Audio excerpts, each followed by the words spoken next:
আসসালামু আলাইকুম আরহামতুল্লাহি ওয়াবারাকাতুহ। সুধী দর্শকবিন্দু, আপনারা বুঝতেই পাচ্ছেন আমি এখন কোথায় আসি। আসলে এটা হলো কবুতর চত্বর। এটা মসজিদে হারামের পাশেই যে মিসফালা রোড, সেখানে এই কবুতর চত্বরটি। কবুতর আরও অন্যান্য পাশে থাকে, কিন্তু সবথেকে বড় চত্বর হলো এটা। এখানে হাজার হাজার কবুতর এখানে সকালবেলা আসে এবং সন্ধ্যাবেলা এখান থেকে উদার অর্থাৎ পেট ভর্তি করে আবার চলে যায়। তা আমার উদ্দেশ্য হলো যে এখানে এই কবুতর চত্বরে কবুতরের খাবার নিয়ে অনেক কিছু, যেটা অনেক হাজি সাহেব করে, যেটা অনেক সময় শিরিক বেদাত এই জাতীয় হয়ে যায়। তার ভিতরে অনেকেই মনে করে যে এই কবুতরদের খাওয়ানো এটা অনেক বড় সওয়াবের কাজ। হ্যাঁ, সওয়াবের কাজ ঠিকই, যেমন সাধারণ পশু পাখিকে খাওয়ালে সওয়াব, এটাও রাইট, কিন্তু আলাদা কোনো ফজিলাত আছে কি না এটাই। তা আসলে এই কবুতর চত্বরের কবুতরদের খাওয়ালে যে আলাদা কোনো অতিরিক্ত সওয়াব আছে কি না, এটা কোনো হাদিসে পাবেন না। হ্যাঁ, এখানে আসলে আপনারা এখানে থেকে বুট বা গম কিনে আপনি কবুতরকে খাওয়াতে পারবেন, এটা রাইট, কিন্তু কোনো কবুতর ধরতে পারবেন না, কারণ কবুতর ধরা নিষেধ, এটা হারাম এলাকা। এখান থেকে কোনো প্রাণীকে ভয় দেখায় তাড়াই দেওয়া, কোনো প্রাণীকে হত্যা করা, কোনো প্রাণী ধরা, এটা টোটালি হারাম।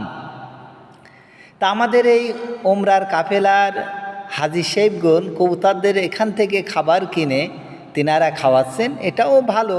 পশু পাখিকে খাওয়ানো এটাও সওয়াবের কাজ। তবে আমার পরামর্শ হচ্ছে আমরা যারা আসার সময় 2-1 কেজি গম, ভুট্টা, ছোলা এই জাতীয় খাবার, শুকনো খাবার আনা ভালো, কারণ আসলে কবুতরদের খাওয়াতে খুবই ভালো লাগে। এই যে কবুতর দেখতে পাচ্ছেন, প্রায় লক্ষ লক্ষ কবুতর, এটা আসলে আজকের থেকে না, এটাই সেই আবু তালেবের সময় থেকে, তিনি যখন কাবার মুতাল্লি ছিলেন সেখান থেকেই এই কবুতর। তা আসলে এই কবুতর চত্বরটি আমাদের সকলের কাছে খুবই পরিচিত। অনেক হাজি সাহেব এখান থেকে কবুতরের দানা সংগ্রহ করেন। এই যে এই মহিলা কবুতরের খাবার বিক্রি করছে, এই যে আমার হাতে দেখতে পাচ্ছেন 3 টুপলা, এই 3 টুপলা একসাথে 10 রিয়াল, আর একটি নিলে 5 রিয়াল। তো এখানকে যে হাজি সাহেবগণ এই খাবার কিনে কবুতরদের খেতে দেয়,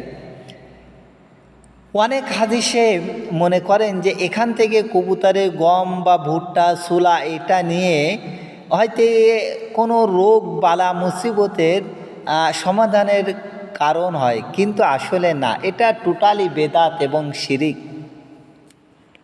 ওরকম কোনো নিয়েতে এখান থেকে কোনো খাবার নেওয়া যাবে না, যে গম বা ভুট্টা খেলে যাদের সন্তান হয় না তাদের সন্তান হবে, অথবা দেখা যাচ্ছে আমার বালা মুসিবত আছে এটাই মাধ্যমে এটাই নিয়ে খেলে রোগ থেকে মুক্তি পাবো, এরকম কোনো কিছু করাই মানে সেটা বেদাত শিরিক হয়ে যাবে।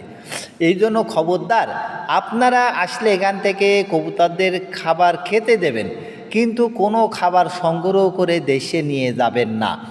আর দ্বিতীয়ত, হারাম এলাকার থেকেও কোনো কিছু খাবার কুড়ায় নেওয়া এটাও ঠিক হবে না। এই জন্য এদিক থেকে সবসময় সচেতন থাকবেন। আপনি হাজে কবুতরদের খেতে দেন, এতে সওয়াব আছে, কিন্তু এখান থেকে খাবার কোনো নিয়েতে নেওয়া যাবে না, এটাই হচ্ছে আমার উদ্দেশ্য। তা আপনারা আসলে প্রত্যেক হাজি সাহেব আসলে এই কবুতর দেখতে আসে এখানে, এবং খুবই চমৎকার, সকলেই ভিড়াই কবুতরদের খাবার কিনে খেতে দেয়। আল আমিন,